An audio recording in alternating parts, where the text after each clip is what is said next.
Hi guys, welcome in this channel. It's a general reading for collective your energy at this time.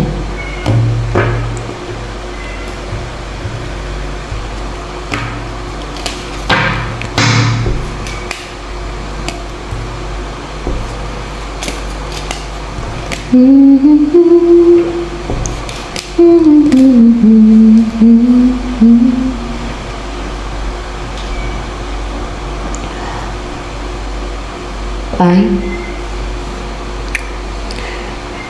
hindi ka lang a risk taker right now. You're not a risk taker right now, or hindi ko willing na mag-take ng leap of faith or mag-take ng risk, no?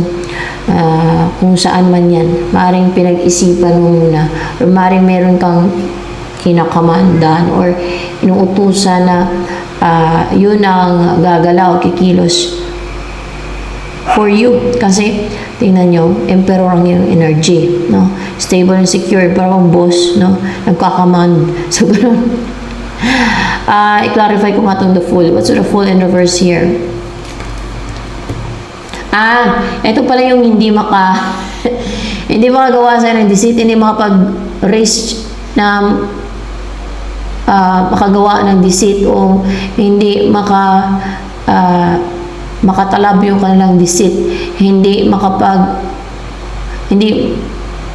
magkaroon ng aksyon o hindi makarating sa'yo, hindi makapag-risk yung gumagawa ng deceit, tao man or ano, or kahit na nagre-risk sila, no, nagagawan ka ng deceit, ay hindi siya nakakaalis sa kanila. Hindi nakakaalis sa kanila, no? Hindi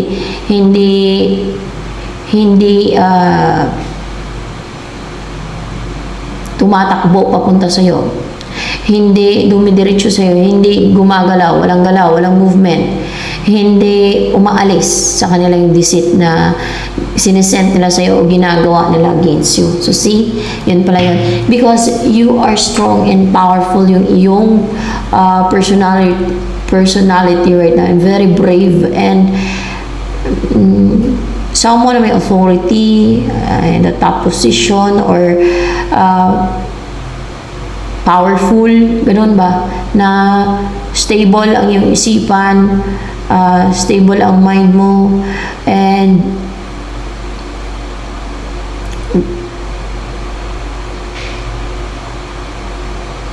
hindi ka ma-manipulate pagka ganito, emperor someone na strong yung mind and emotion.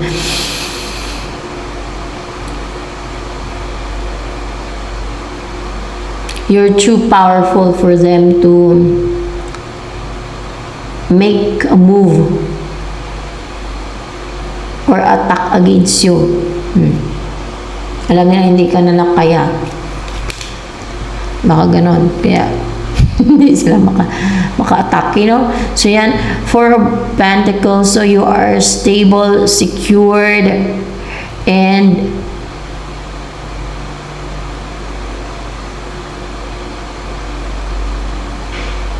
parang protected. Yeah, protected. You are protected. And hindi nila basta-basta makuha yung sayo. Hindi nila makuha yung sayo. Kasi Four of Pentacles to. Hindi nila maagaw yung sayo. Hindi nila makuha yung sayo. Kasi sa mundong to, madami ang gustong manguha ng sa iba o yung para sa iba, gusto agawin ng iba. Hindi lang yun. Ginagawa nila ng deceit and scheme. Para kunin yung iba. Para kunin yung sa iba. Para kunin yung para sa iba. Ganon. Six of Pentacles.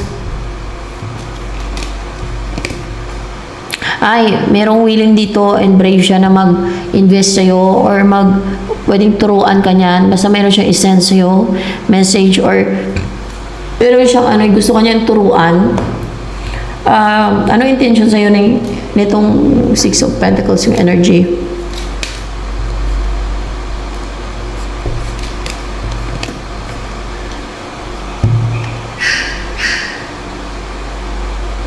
Yung hindi na siya nagja-juggling ba, yun ang intention niya, no? Pero hindi na siya nagja-juggling na, hindi na siya prideful ba, hindi na siya yung majestic, yung personality niya na hindi na siya yung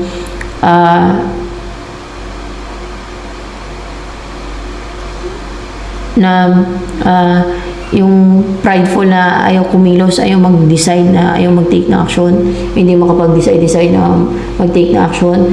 Yun ang intention niya eh. Ano ang intention niya sa'yo ni Six of Pentacles na yan? Meron siya isi-send sa'yo, maaring message yan, no?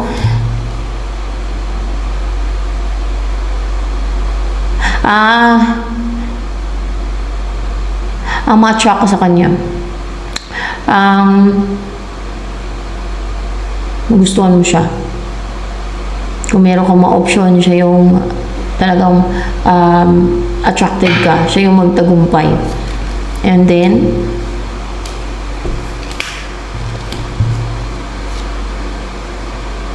para makat na din tong yung mga spiritual and manipulation and yung mga bulong, mga ganun.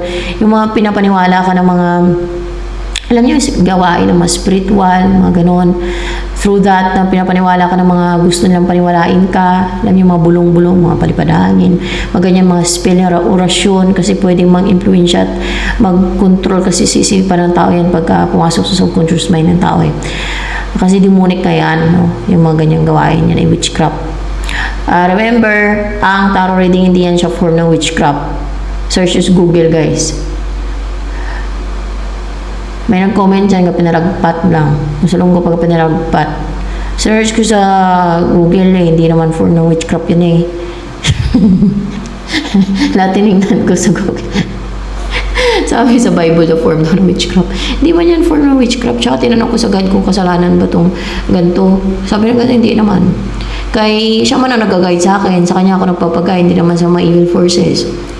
Kung may nakisaw-saw dito ng evil force, hindi ko naman gusto makisaw-saw sila dito at pinapavanish ko yan. Hiniling ko sa God, vanish yan sila bago ako mag-start ng tarot reading, ganyan. Kasi alam kong may mga deceit, may mga sinisent na yung mga alam niyo na, witches, wizard, para gawa ng deceit ang aking mga readings, alam niyo na. Tingnan nyo guys, King of Swords. Tapos pag ni-reveal ko dito, mag-retaliate. Nag-retaliate lang, paki ko mag-retaliate sila. Pag namatay sila sa consummation, hindi maaga sila mapunta sa kalalagyan nila sa impyerno dahil witchcraft yung ginagawa nila, kademonyuhan. Instead na mag-focus sila sa buhay nila, yung buhay kung gusto nilang kontrolin. Dahil mayroon ang pagkagama nila inggitiro, inggitira, kasakiman nila. Gusto lang talaga makipag-compete. Ewan ko. Hindi ako mahilig makipag-compete. Ako ay ginagawa ko lang din yung mission ko. At the same time, ganap buhay din ako. No? Yun lang. So, King of Swords and High Priestess and Reverse and Hierophant. Para matigil na mahinto na itong ginagawa nila sa'yo, minamanipulate at parang nag-introduce buhay mo ba? Pati sa thought mo, gusto nila manipulahin, kontrolin yung isip mo. Para matigil na yan, minto na. And then,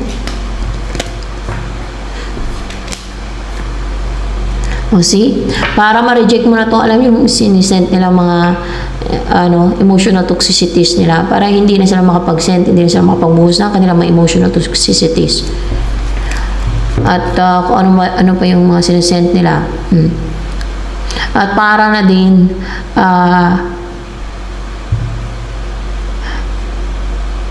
maging pareho na yung energy nyo para mag-match na yung energy ninyong dalawa. Queen of Wands and King of Wands. Parang passionate, charming, attractive, good-looking, goal-driven, passionate, confident, ganyan, brave, strong yung personality, strong yung mind. And kasi nalulungkot nga siya guys na wala ka sa buhay niya. Para bang kailangan ka niya sa buhay niya. Upright ba to? In reverse. Para hindi na ma-stuck. Para hindi na ma-stuck na yung hindi kanya kasama. Nang sa ganun ay 3 of Wands, hindi na magkaroon ng delay, no? Yung gusto niya mangyari sa inyo, which is possible yun, no? And kasi naawa to sa'yo tuwing ano ka, yung parang unstable, unsecured, or maring experience ng financial crisis, or unstable or unsecured ka, naawa siya sa'yo, naging pathetic, naging emotional siya. May malaki itong offer sa'yo, parang kumpleto yung offer niya sa'yo eh. At para wala na itong mga kontrabida sa buhay mo, third party man, mga kontrabida, siguro magtagumpay ka na over dito sa mga gumagawa ng deceit and scheme sa'yo ng mga kontrabida. Yan.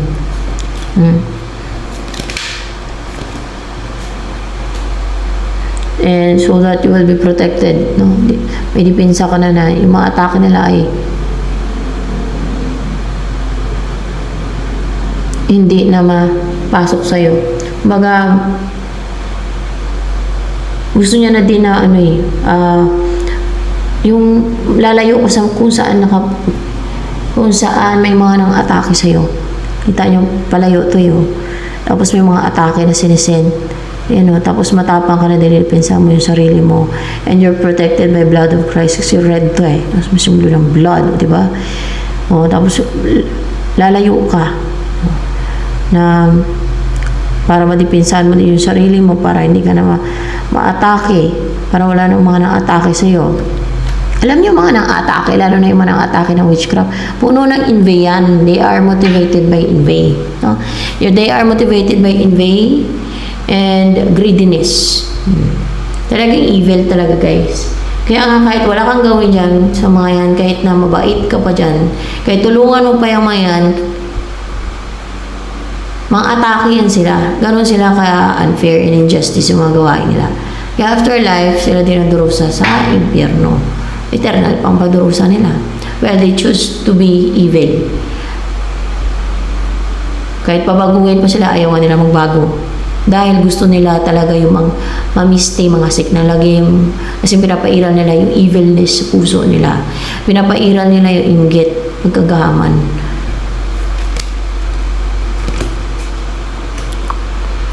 The Lovers. So, Death card. Ang gusto nito ay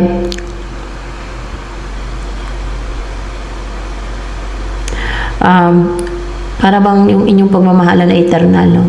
Karoon na ng change pati sa inyong situation na alam niyo yung parang nag-flame yung pagmamahalan ninyo na parang umaapoy, no, sa kayo sa passion na parang eternal love yung maramdaman ninyo, parang ganun ba, no? Kasi death no? So, yan.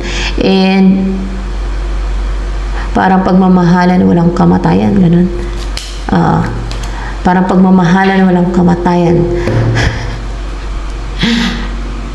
Ganun lang naramdaman niya sa'yo, pagmamahal walang kamatayan. Oo. Pagmamahal na walang kamatayan, walang hanggan.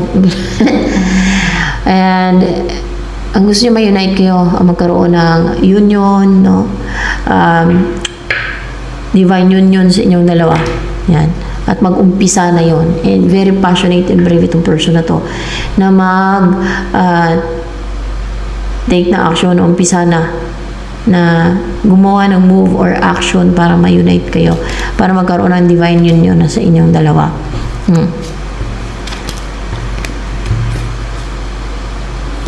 Hindi na nakapag-take na action dito. Hindi na nakapag-control, hindi na nakapag-manipula itong devil, hindi na nakapagpatingga. Itong devil, kung pinaantay kayo, yung pinaantay nito, pinadelay niyo yung connection. Hindi na Hindi na makapanghadlang o hindi na siya makapangpadelay ng inyong divine union. So, ayan, 5 of Wands, maaring na talaga, time na. Kaya nga, kung sakaling tinginin yung pinadelay, hindi yun siya pinadelay. Parang mga challenges lang yun. Pero, kunwari, kung may divine union sa inyo, kung talagang it's divinely orchestrated and plano ng God na pagsamahin kayo, walang makapagpadelay niyan. Ang tingin niyo na pinadelay yan, ay lang yung mga challenges lang yun. Wala pa yung tamang time, no? At that time. Pero once na tamang time na, Magsabi na yung God na time na para pagsamahin sila. Walang makapigil yan. Masasama at masasama kayo yan. So, Knight of Wands and Page of Swords in reverse and Five of Wands. Itong mga gustong may pagkumpit, mga atake, mga gustong patunayan na powerful sila, na kapangyarihan na nagaling sa demonyo. Para mga witches and wizard ay hindi na nga to, guys, hindi na to makapang-spy, makapang-stalk, wala nang gana mag-spy, mag-stalk, hindi na makapang-atake. Hindi na makapang-atake yung mga yan. So, ayan, matigil na din yung, pag-put nila ng effort, hard work. Kasi, mas lalong nagaganahan sila, mas lalong din, yung passionate, no? Kasi, inuudyukan yun sila ng demonyo, ng devil, na atakihin kayo. Lalo kung kayo ay kasama sa plano ng God. Alam niyo naman, ang mga evil forces ay, yan siya guys eh. Against sa plano ng God, di ba? Kasi, bakit? Titigil sa, babalik kasi sa kanila yung mga ginagawa nila eh. Kung hindi pa babalik sa kanila, hindi sila titigil, no? Kung hindi sila mamatay, hindi sila titigil. Marami sa kanila ang hindi tumigil. Hanggang sa namatay na lang. Sa mga baldig sa kanila. Natural, sa bawang punta nila, kundi sa impyerno, no? Dahil yun naman talaga ang sabi ng God na puntahan ng kaluluwa ng mga witches and wizard. Yan. So, yan. Sila, sa kanila matutusok tong kanilang mga atake. Babalik na sa kanila. Ito yung mga sinesent nila sa inyo. Babalik daw sa kanila. Pati itong mga love spell ba to? Parang love spell. Babalik sa kanila. Pati love spell nila. Alam mo yung gumagaan, yung loob, no? Lumalapit ang loob ng isang tao na parang para mapalapit yung loob o para gumaan yung loob. Mga ganun, mga love spell, mga ganun. At yung hindi maging contented at hindi maging masaya sa buhay. Bati yung nasasaktan. Ano ba ito mga sinesent nila sa inyo? Babalik sa kanila. Kung hindi kayo may-unite ang person mo, so sila, hindi nila mahanap yung the one o hindi sila magkaroon ng the one. Sa kabilang buhay, may hatol pa sa kanila, impyerno. Dahil may warning na sa Bible, sige pa sila gawa ng mga kademonyuhan. Dahil pinapairal, inggit, pagkagahaman. So wala silang imasisihin yan. So yan, pinapabago, ayaw magbago kasi gusto nga ng siguro patunayan sa sarili nila, sa ibang tao, powerful daw sila. So, good luck sa mga ganon. So, yan, good luck sa kanilang journey papunta sa impyerno kasi yun naman talaga ang pupunta ng kanilang soul dahil ganyan ang gawain nila. So, yun na yung dumadaan sa maluwag na path papunta sa impyerno yan. Yan yung mga tao na walang sense of right and wrong. Puro wrong ang kanilang doing. Ayaw pa na korreksyonan. Ayaw pa na warningan. Ayaw pang i-reveal sa kanilang katotohanan.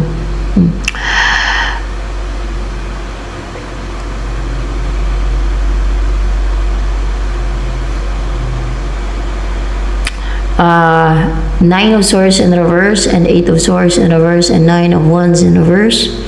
The Hangman. Hindi na kayo mag-overthink ng person mo, hindi na din kayo ma-restrict nito. Hindi na kayo ma-restricted. Hindi na kayo mapipigil sa sarili nyo. May magawa na kayo. Hindi na kayo biktima. Hindi na kayo mahirapan. Hindi na kayo limited or restricted yung galaw nyo. Hindi na din kayo maging defensive or guarded. The Hangman. What's with the Hangman here? Ay, upright pa ba to? Paalang pa eh. In reverse to talaga yan. Ito, upright pa ba to?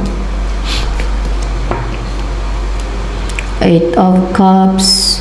So, may lalayo, may matapang and may courageous na lalayo, no? Itong na stagnant, hindi nag-take na action. May clarification with that. Ito yung person na magkabalikan kayo, siya pa rin to, na hindi na siya restricted, hindi na siya guarded, hindi na siya defensive, hindi na siya nag-overthink, hindi na ma-attack yung isipan niya, hindi ang pasok ng mga attacks. Ito yung person na lumayo to sa'yo, no? Lumayo to, at hindi nagtagumpay na mapuntahan ka. Kung nagbalak to na puntahan ka, mag-travel papunta sa'yo, na stagnant siya. Kasi para siya na-trap ba? Yan, na-restrict siya. Pero yan, at yan ang mangyayari sa inyo. Bubuo kayo ng masayang pamilya, no? Prosperous ang maging buhay ninyo, kumpleto, ganoon. And magkakaroon ng collaboration sa inyo yan, magtutulungan sa inyo. Upright ba to? In reverse. Pag-uusap. And there is a new cycle, new beginning. Na hindi na to komportable, hindi na siya masaya sa buhay niya na wala ka. So, that's why makapag-collaborate to, mapag-usap sa'yo. Yan, magkakaroon na new cycle sa inyo. Yan. Maging asawa mo yan siya. There's a possibility na maging asawa mo yan. So, anong nais na sabihin sa'yo ng person na yan? Siya lang.